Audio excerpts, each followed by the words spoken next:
président d'un parti, le FPLU et d'une plateforme, PLAID, Alliance des Ivoiriens pour la démocratie, Zadi Djedje a participé aux discussions sur le code électoral qui viennent de s'achever.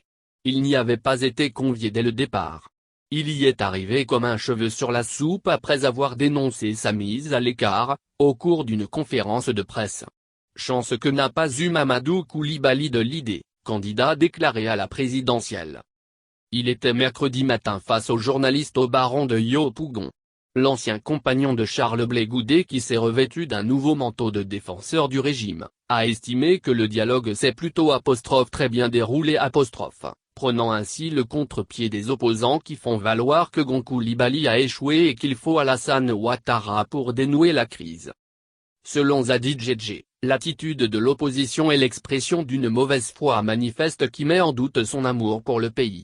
Il argumente que ses opposants ne peuvent pas avoir discuté un mois durant, fait des contre-propositions et des recommandations et affirmé à la conclusion des travaux qu'il y a eu échec.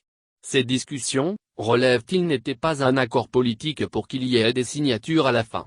Et pour lui, le Premier ministre a bien raison de vouloir soumettre les conclusions au président de la République pour décision.